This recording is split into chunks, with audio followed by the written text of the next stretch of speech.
यहाँ पे इस मिट्टी में हम रहेंगे, कहीं नहीं जाएंगे, कहीं नहीं जाएंगे। उनको जाना है वो जाए, हम कहीं नहीं जाएंगे।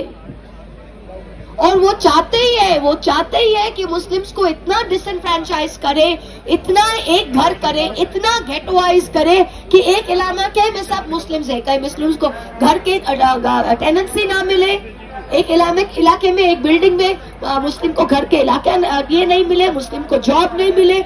जिस प्रोफेशन में मुस्लिम्स काम करते थे, धीरे धीरे उस प्रोफेशंस में उन लोग ने हस्तक्षेप कर लिया है। अभी आप देखिए ड्यूरिंग होली, आप देखे थे होली में कह रहा है कि कोई मुस्लिम घर के बाहर मत जाएगा। तो यूपी के वर्दी पहना हुआ पुलिस ऑफिसर कोई कह सकता है कि कोई मुसलमान बाहर नहीं जा सकता है होली के दिन?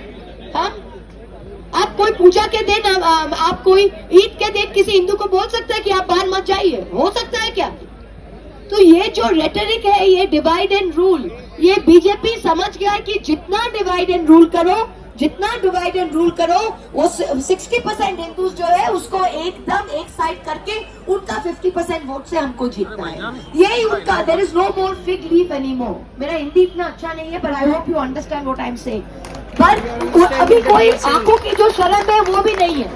जो चीज 30 साल पहले ये चुप के कमरों में बोलते थे, आजकल माइक लगा के कैंपेन में खुल्ला बोलते हैं, खुल्ला बोलते हैं। और क्या समझते हैं? और ये सिर्फ मैं तो कहती हूँ, मुसलमान का ड्यूटी नहीं है कि इसके खिलाफ खड़े होने का। हर right thinking person in this country has to stand up. Every right thinking country is to stand up. ये जर्मनी में ऐसे ही शुरू हुआ था। जब रोमनीज के लिए आए थे तो बोले मैं रोमनी नहीं हूँ, मैं चुप हूँ। जब पोल्स के लिए आए थे तो मैं पोलिश नहीं हूँ, मैं चुप हूँ। जब चेक के लिए आए थे तो मैं चेक हूँ, तो मैं चुप हूँ।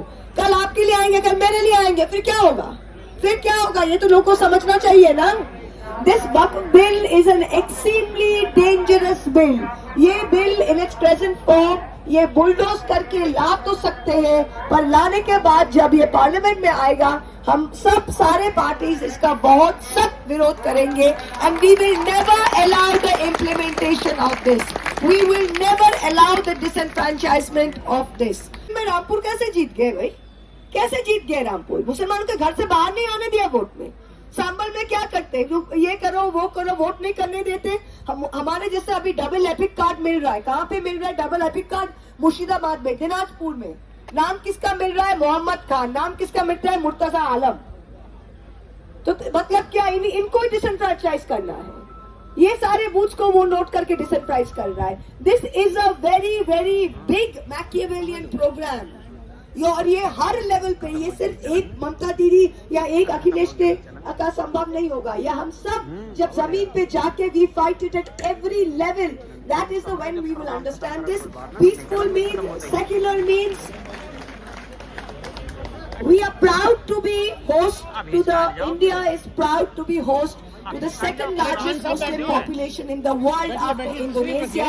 It is our sacred duty and our duty of our constitution to protect the rights and privileges. हम हैं आपके साथ, we are all there with you. ये जो बिल है, ये जब भी आएगा ये हम we will try our utmost not to let this pass. Thank you very much. ज्यादा बोल दिया मैंने, थैंक यू। कोई भी डीसी उसको कुछ बना सकता है। तो ये जमीन, मुसलमानों का जमीन हड़पने का एक प्लॉय के अलावा और कुछ नहीं है। ये साफ सुथरा कहना चाहिए, ये साफ सुथरा बोलना चाहिए। और एक चीज जो है, इन लोग कह रहे हैं कि वक्फ बोर्ड में वो नॉन मुस्लिम्स ले रहे। हम आपको पूछते हैं, हम सेक्युलर कंट्री के हैं, हम सेक्युलर कंट्री के हैं, सेक्युलरिज्म में विश्वास करते हैं। पर इस देश में आप जाइए ना, राम जन्मभूमि बोर्ड में बोलिएगा तो मुसलमान डालेंगे? डाल सकते हैं? आज हमारा जो हिंदू का बंगाल में जो हमारा कालीघाट का हिंदू का बोर्ड है, हम डालेंगे मुसलमान उसमें? नहीं डालेंगे। शिरोमणि गुरुद्वारा प्रबंधक कमेटी, SPGC